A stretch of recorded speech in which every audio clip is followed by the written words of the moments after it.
성경 말씀 요한복음 12장 3절 말씀부터 8절 말씀까지 우리 같이 봉독하도록 하십시다. 마리아는 지극히 비싼 향유 곧 순전한 나드 한 근을 가져다가 예수의 발에 붓고 자기 머리털로 그의 발을 씻으니 향유 냄새가 집에 가득하더라. 제자 중 하나로서 예수를 잡아줄 가룟 유다가 말하되 이 향유를 어찌하여 300데나리온에 팔아 가난한 자들에게 주지 아니하였느냐 하니, 이렇게 말하면 가난한 자들을 생각함이 아니요 저는 도적이라 돈꾀를 맞고 거기 넣는 것을 훔쳐가미르라. 예수께서 가라사대 저를 가만두어 나의 장사할 날을 위하여 이를 두게 하라. 가난한 자들은 항상 너희와 함께 있거니와 나는 항상 있지 아니하리라 하시니라. 아멘. 우리 본문 말씀은 예수님이 십자가에 잡히셔서 죽기 엿새 전에 있었던 일을 기록을 하고 있습니다. 같은 내용이 마태복음 26장이나 마가복음 14장에도 기록된 것을 볼 수 있습니다. 아마 우리 성도들 잘 아시는 말씀이라고 생각이 되어집니다. 오늘 말씀을 통해서 마리아의 그 헌신, 마리아가 하나님 예수님을 섬기는 그 헌신의 의미를 우리가 생각을 하고 우리의 삶도 우리가 이 마리아처럼 정말 아름다운 헌신의 삶이 되어서 하나님을 영화롭게 하고 하나님 뜻이 이루어지는 그런 복된 열매들이 되기 바랍니다. 내용을 잠깐 말씀을 드리면 잘 아시는 말씀이지만 이제 예수님이 잡히셔서 죽으시기 직전입니다. 6월절 전에. 마태복음이나 마가복음에는 이틀 전, 6월절 이틀 전, 그러니까 6월절 만찬 식사라고 그렇게 보여지는데, 문둥병을 고쳐주신 베다니 시몬의 집에 예수님께서 가셨습니다. 초청을 받아 가신 겁니다. 그래서 예수님을 식사를 대접을 하고 제자들하고 함께 지내고 있는데, 이때 마르다는 열심히 예수님 식사를 챙기고 있고 손님들 대접을 하고 있는데, 마리아가 갑자기가 아니죠. 일어나서 뭘 합니까? 예수님 발 앞에 앉아가지고 향유를 300데나리온의 그 향유를 예수님 발에 붓고 자기의 머리카락으로 예수님 발을 씻어 드리는 이제 그런 일이 벌어진 거죠. 거기에 대한 그 반응을 지금 오늘 여기 기록을 하고 있습니다. 가룟 유다가 오늘 여기 5절에 보면 마리아를 비난하죠. 비난하는 이유가 이 지금 그 향유의 가격이 얼마입니까? 300데나리온이라 그랬습니다. 이 300데나리온이라는 가치가 지금 가치로 환상을 하면 남자 장정이 1년 동안 이 돈 벌은 것, 1년 수입을 예수님 발에 부어버린 겁니다. 부어버린 겁니다 라고 표현하는 저도 좀 잘못된 건데, 가룟 유다가 그걸 보고 뭐라고 그럽니까? 아니 이걸 왜 이렇게 하느냐고. 가치가 1년 연봉을 거기다 갖다 그냥 부어버리니까 가룟 유다가 뭐라고 이야기를 합니까? 아니 이걸 왜 이렇게 허비하느냐는 겁니다. 그러면서 무슨 이야기를 합니까? 이거 300데나리온에 팔아가지고 뭐 하자? 가난한 사람들 구제하면 얼마나 효과적인데 이건 예수님 발에 그냥 부어가지고 허비를 하느냐고. 마태복음이나 마가복음에는 뭐라고 기억을 하고 있느냐 하면 가룟 유다가 그렇게 하니까 맞습니까? 틀립니까? 지금 가룟 유다 말이 맞습니까? 틀립니까? 왜 대답을 못 하십니까? 맞죠? 내용을 모르면 일반적으로 보면 맞지 않습니까? 예수님 발에 그냥 향유를 부어버린다는 것은 그 가치를 지금 모르고 있으니까 그 많은 돈을 팔아가지고 구제하고 선교하고 거기에 쓰면 낫다는 거죠. 그러니까 그 말에 동조를 해서 마태복음 마가복음에는 보면 제자들이 막 화를 내가지고, 가룟 유다는 그냥 이야기를 했는데 다른 제자들은 화를 내가지고 맞아 왜 이걸 이렇게 허비하고 있어 화를 냈어요. 이제 그런 상황이 되어진 겁니다. 그 상황은 우리에게 뭘 교훈을 하느냐 하면 우리가 하나님을 섬기는 일에도 같은 일을 놓고 판단이 달라질 수 있다는 거죠. 판단이 달라질 수 있다는 겁니다. 이쪽에서 보면 화를 낼 만큼 허비한 게 되고 또 이제 예수님께서 누굴 칭찬했습니까? 마리아의 손을 들어주신 겁니다. 그죠? 그러면 예수님의 입장에서 보면, 하나님의 입장에서 보면 마리아가 사람들이 보기에는 허비하고 쓸데없는 것 한 것 같지만 하나님이 보실 때는 정말 귀한 역사를 했다는 거죠. 그래서 오늘 여기 요한복음 12장에는 나타나지 않지만 마태복음, 마가복음에는 예수님께서 내가 이 마리아의 일을 복음이 전파되는 모든 곳까지 내가 전파하리라. 그만큼 중요하고 핵심적인 섬김을 했다는 겁니다. 그래서 오늘 우리 신앙생활도 마찬가지입니다. 우리 모든 일이 하나님을 섬기는 거죠. 냉수 한 그릇 마시는 것까지도 하나님을 영화롭게 한다라는 관점에서 보면 똑같은 지금 일인 겁니다. 그래서 우리의 삶에 있어서 하나님을 섬기는 일에 우리가 어떤 자세로 또 어떤 게 이해를 하고 그 일을 행해야 할 건가 하는 부분 좀 말씀을 참고를 하도록 하십시다. 이제 말씀을 드렸지만 지금 마리아의 그 행동은 평가가 극적으로 갈라졌습니다. 그죠? 근데 예수님은 뭐라고 하십니까? 오늘 여기 요한복음 12장 8절에 보면 가난한 자들은 항상 너희와 함께 있거니와 나는 항상 있지 아니하리라 라고 말씀을 하셨습니다. 또 마태복음 14장에는 7절에 보면 가난한 자들은 항상 너희와 함께 있으니 아무 때라도 원하는 대로 도울 수 있거니와 나는 너희와 항상 함께 있지 아니하리라. 좀 더 구체적으로 설명을 하셨습니다. 그러니까 가난한 사람들은 항상 같이. 근데 예수님은 이제는 너희와 항상 함께 있지 않는다. 그 뜻은 뭡니까? 예수님 이제는 죽으시고 떠나가신다는 거죠. 떠나가신다는 겁니다. 그러면서 그 의미를 오늘 요한복음 12장 7절에 뭐라고 말씀을 하십니까? 예수께서 가라사대 저를 가만두어 나의 장사할 날을 위하여 이를 두게 하라. 무슨 뜻입니까? 마리아가 한 그 일이 예수님의 장사를 준비하는 일이라는 거예요. 그래서 예수님이 마리아를 인정을 하셨습니다.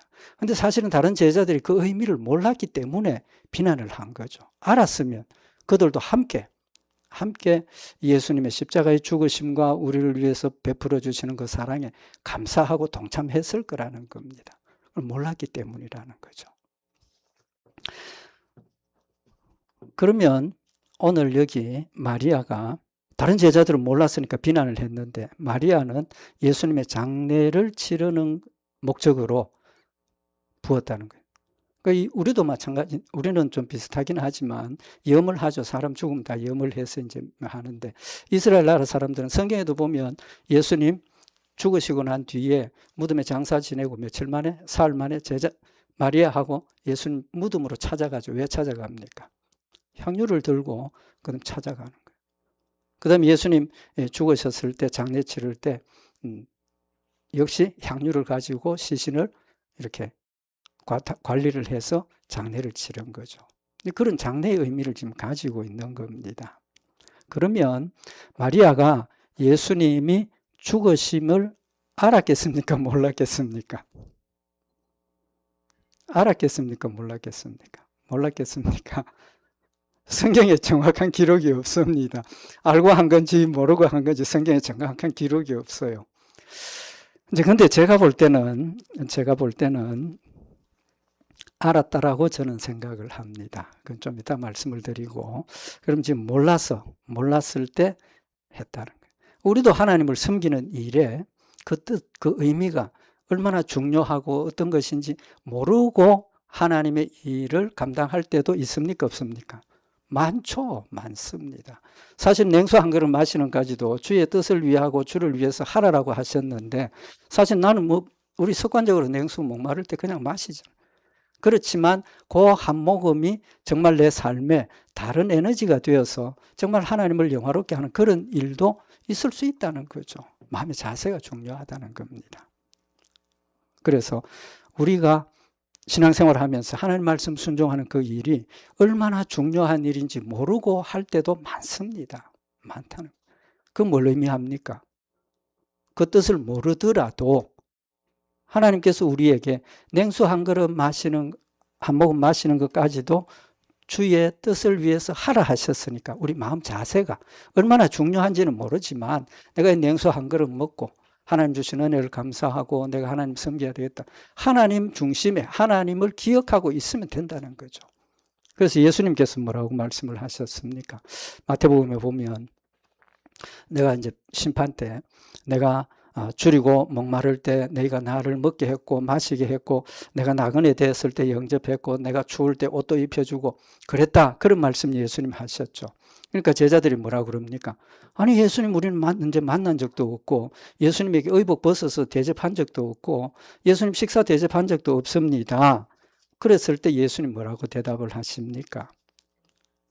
예수님께서 하신 말씀이 내가 진실로 너희에게 이르노니 너희가 여기 내 형제 중에 지극히 작은 자 하나에게 한 것이 곧 내게 한 거라.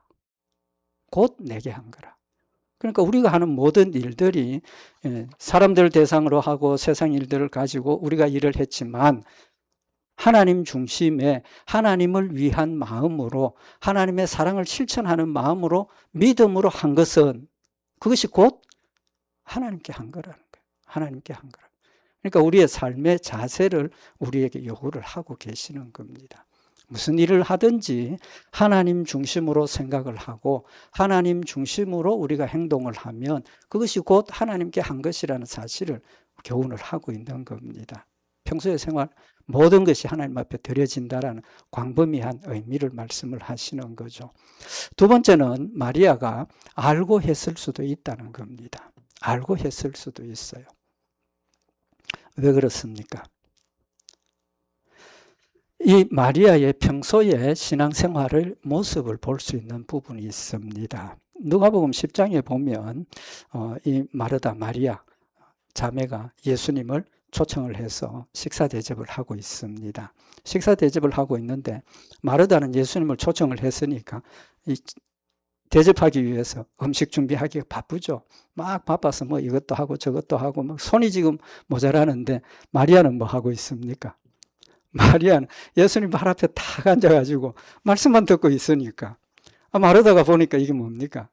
이게 손이 모자라서 죽겠는데 마르다가 그 앞에 딱 앉아가지고 있으니까 마음이 불편하죠. 그러니까 예수님께 뭐라 그럽니까? 예수님 나 지금 바빠 죽겠는데 저 마리아 지금 예수님 발 앞에 있는데 좀 이야기해서 날 좀 도와주라고 하십시오. 부탁을 하죠. 그때 예수님의 대답이 뭡니까? 누가복음 10장 41절에 보면 주께서 대답하여 가라사대 마르다야 마르다야 네가 많은 일로 염려하고 근심하나 그러나 몇 가지만 하든지 혹 한 가지만이라도 족하니라. 마리아는 이 좋은 편을 택하였으니 빼앗기지 아니하리라. 예수님 입장에서는 어떤 게 더 좋다는 겁니까? 예수님 대접하는 그것이 중요한 게 아니고 그것보다 더 중요한 것은 예수님의 말씀을 듣고 그 말씀을 마음에 새겨서 하나님 말씀대로 순종하는 것이 더 좋은 쪽이라고 말씀을 하고 계시는 겁니다. 그러니까 마리아는 마음이 어떤 겁니까? 예수님의 말씀을 귀담아 듣고 그 말씀을 마음에 새기고 그 말씀대로 살려고 노력하는 그런 모습을 보였다는 거죠.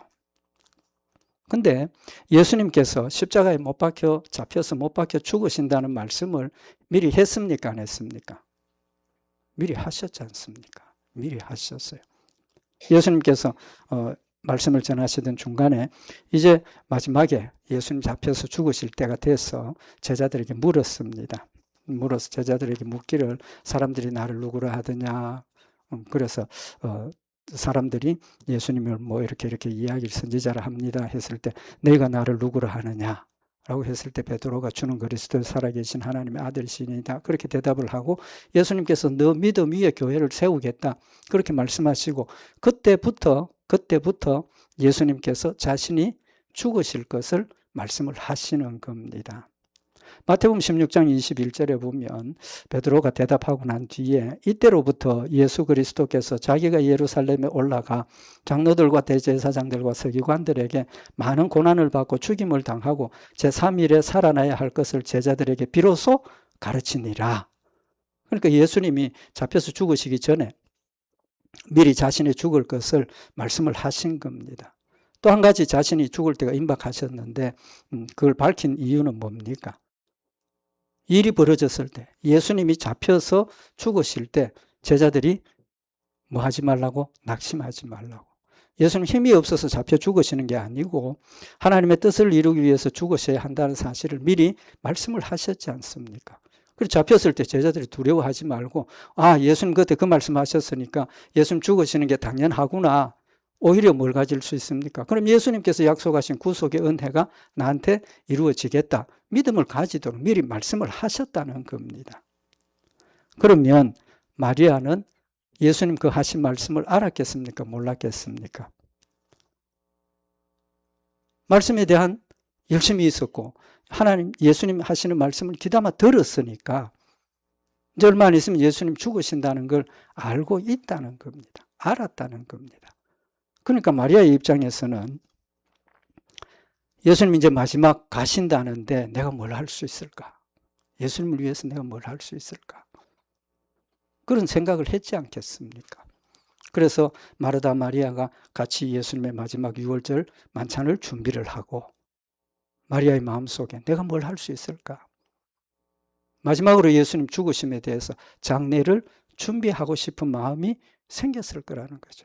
그래서 미리 예수님의 발에 자신의 향유를 붓고 자신의 머리카락으로 발을 씻어드리는 뜨거운 사랑과 감사의 표현을 했다라고 해석을 할 수 있다는 겁니다.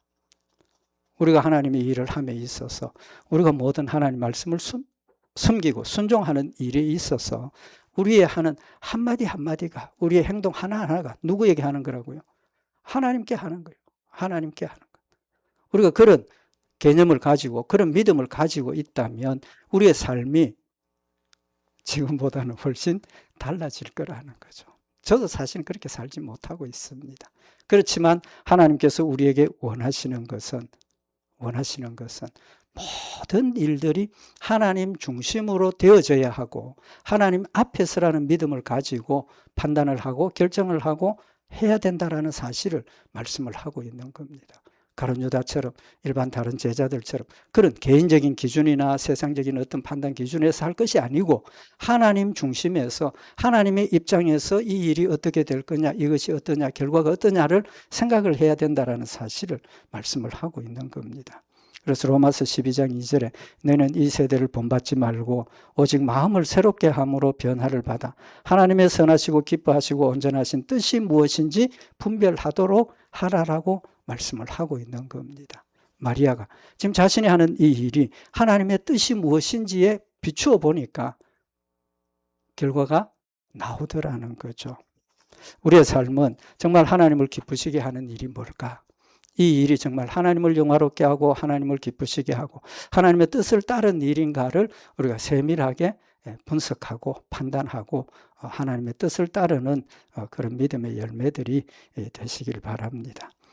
두 번째로 오늘 여기 마리아의 헌신을 오늘 여기 본문에는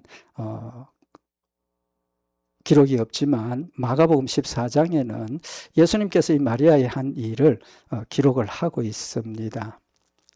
마가복음 14장 5절에 가룟 유다가 이 향유를 300데나리온 이상에 팔아 가난한 자들에게 줄 수 있었겠도다 하며 그 여자를 책망하는지라. 가룟 유다가 책망을 했는데 예수님의 대답이 뭐냐 하면 마가복음 14장 8절에 저가 힘을 다하여 내 몸에 향유를 부어 내 장사를 미리 준비하였느니라.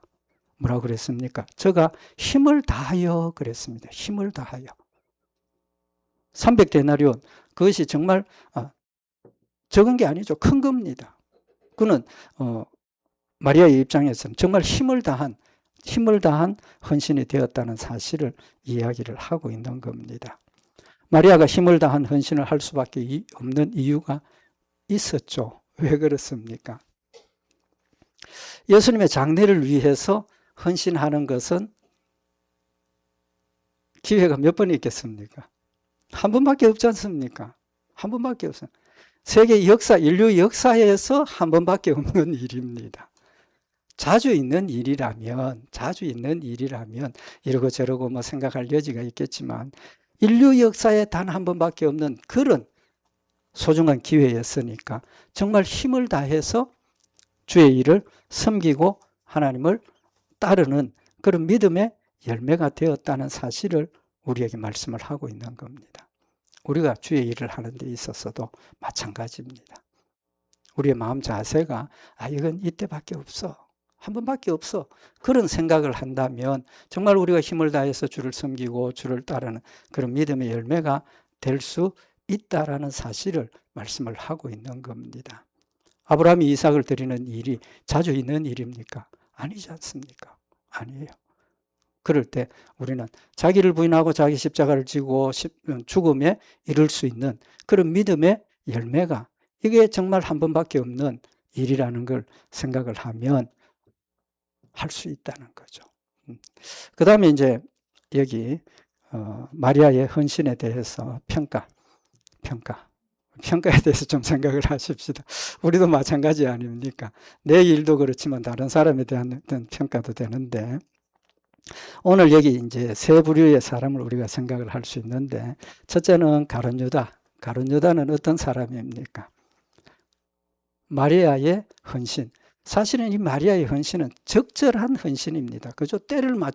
정말 때를 맞춘 적절한 헌신입니다.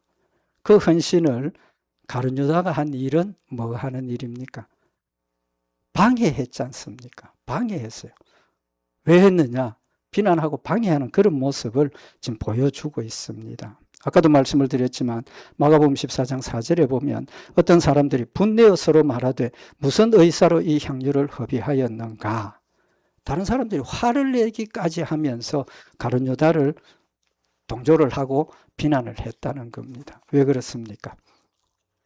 아까도 말씀드린 것처럼 지금 마리아의 그 행동의 의미를 몰랐기 때문에 마리아를 조롱하고 마리아에게 화를 내고 비난하고 그렇게 되었다는 겁니다. 근데 다른 사람들은 내용을 몰랐으니까 그렇다 하더라도 제일 먼저 문제 제기한 사람이 누굽니까? 가룟 유다지 않습니까? 가룟 유다. 가룟 유다는 왜 이렇게 했습니까? 지금 이야기했던 것처럼 이거 어떻게 보면 선한 뜻이죠. 그죠? 구제하면 좋겠다. 그것도 선한 뜻입니다. 하나님의 뜻입니다. 가룟 유다도 그런 뜻에서 했겠습니까? 아니라는 거죠. 아니에요. 가룟 유다는 왜 했습니까? 오늘 여기 요한복음 12장 6절에 보면 그 이유를 분명히 밝히고 있는데 이렇게 말하면 가난한 자들을 생각함이 아니요 저는 도적이라 돈깨를 맞고 거기 넣는 것을 훔쳐 가미르라. 그의 목적을 명확하게 지금 밝히고 있는 겁니다. 지난 주일날도 가룟 유다에 대해서 말씀을 잠깐 참고를 했지만 이 가룟 유다는 지금 그의 마음속에 예수님께서 돈깨를 맡기며 재정을 맡기면서 예수님의 사랑을 표현을 하고 또 그가 회개할 수 있도록 예수님께서 여러 가지 사랑의 은혜를 베풀었지만 그걸 믿음으로 받아들이지 못하고 예수님 사랑으로 직분을 준 그것을 뭐 하는 일에 자기 욕심 채우는 일에 지금 사용을 하고 있다는 겁니다. 돈깨를 맡았으니까 돈깨에 돈이 많으면 많을수록 뭐가 많습니까? 자기 주머니 가져갈 게 많다는 거죠. 그러니까 300데나리온 1년치 임금. 와, 그게 지금 우리 계좌에 들어오면 어떻게? 내가 가져갈 게 많겠는데. 인간의 욕심과 탐욕 때문에 가룟 유다는 지금 비난을 하면서 다른 사람들도 동조할 수 있는 이유를 지금 제시를 하고 있는 겁니다. 속마음은 그게 아니에요. 구제에 대한 마음이 진실로 있었다면 그건 좀 그래도 낫지 않습니까? 왜? 하나님의 일을 위한 거라고. 그렇지만 자신은 그렇게 좋은 뜻으로 포장을 해놓고 목적은 갈취하기 위한 육신의 욕심을 위한 행동이었다는 사실을 탐욕이었다는 사실을 분명히 밝히고 있는 겁니다. 로마서 8장 5절에 보면 육신을 쫓는 자는 육신의 일을, 영을 쫓는 자는 영의 일을 생각하나니 육신의 생각은 사망이요 영의 생각은 생명과 평안이니라.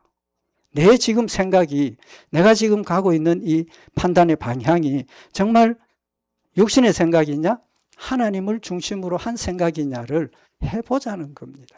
해답이 거기에 있다는 겁니다. 하나님 중심으로 생각을 하면 해답이 있다는 거죠. 해답이 있다는 겁니다.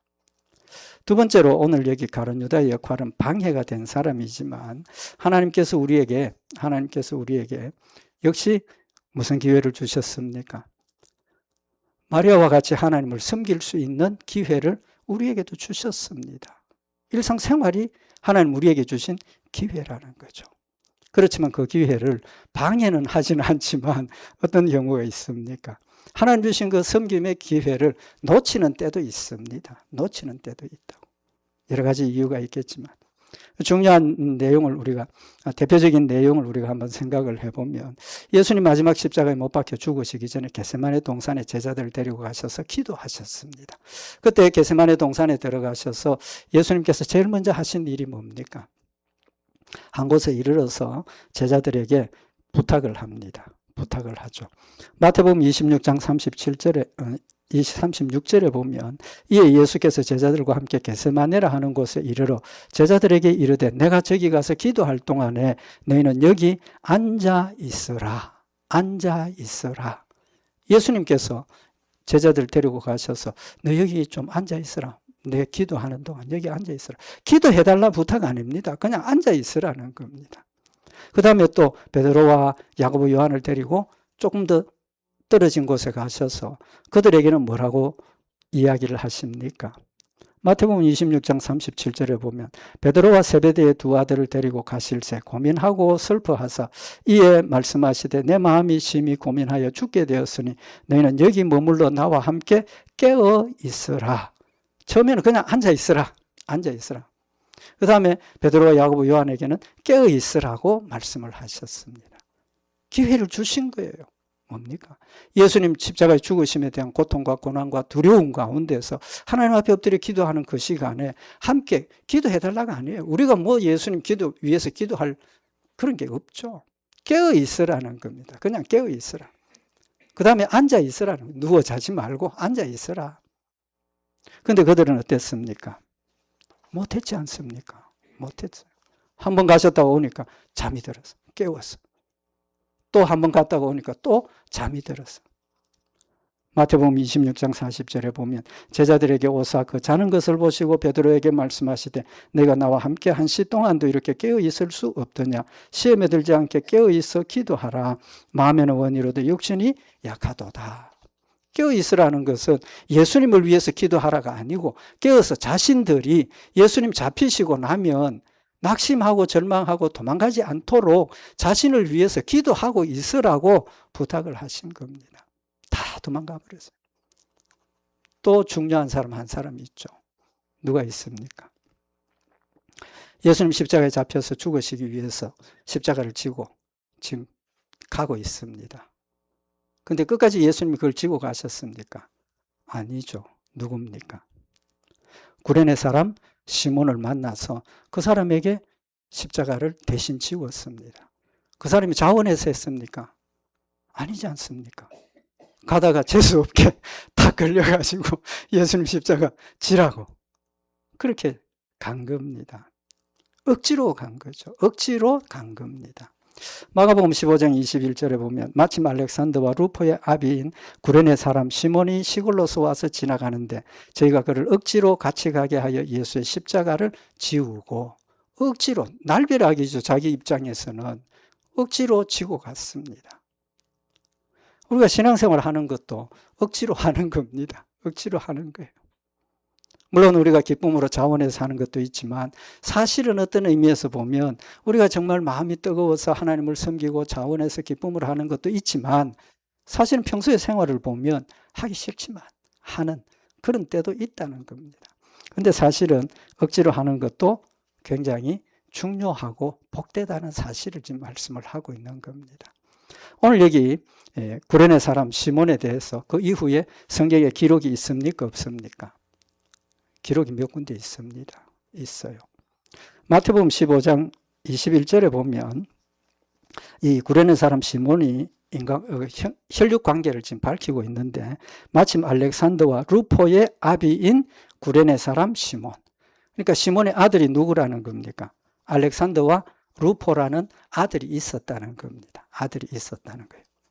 근데 억지로 십자가를 지고 갔는데 로마서 16장에 보면 이제 사도 바울이 자기의 그 로마 교회 편지를 보내면서 자기의 그 목회 사역에 있어서 도움을 줬던 사람들에게 안부를 전하라고 부탁을 하는 마지막 부분의 내용이 나옵니다.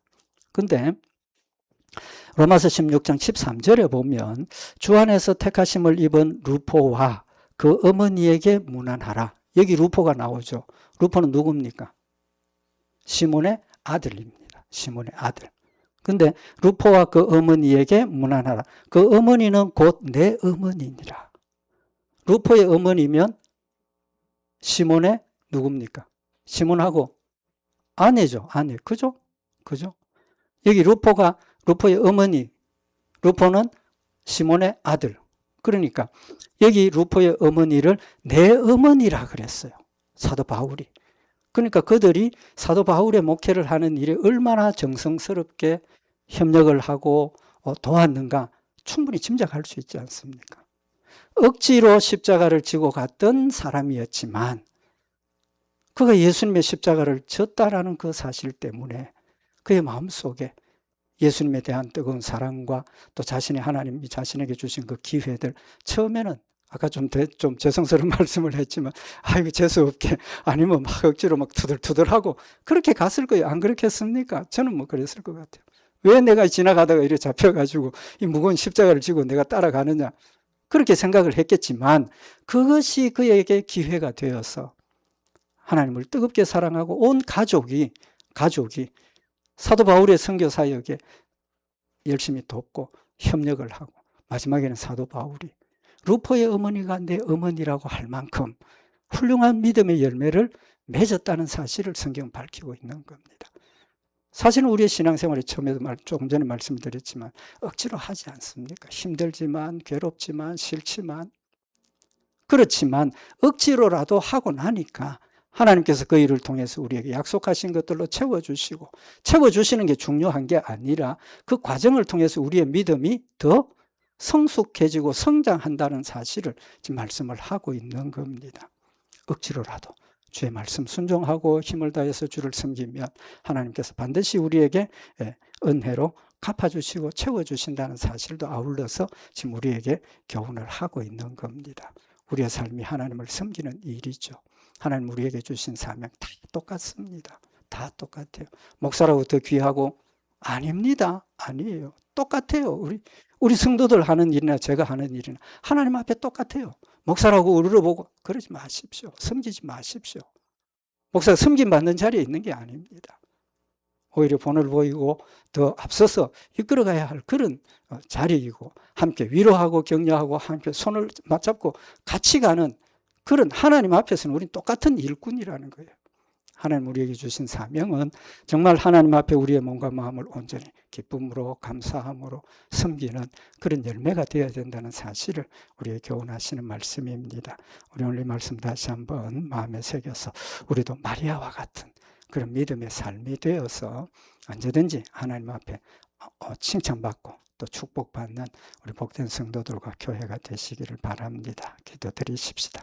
사랑의 하나님 아버지, 마리아가 하나님 말씀에 또 예수님 말씀에 귀 기울이고 그 말씀 마음에 새겨서 예수님 장례를 준비하고 섬기는 아름다운 열매를 맺었던 것처럼 우리의 모든 삶이 하나님의 뜻을 기억하고 하나님을 뜨겁게 사랑하며 나도 모르는 사이에 주를 영화롭게 하며 주의 중요한 뜻을 이루는 복된 열매들이 되도록 주님 축복하시옵소서.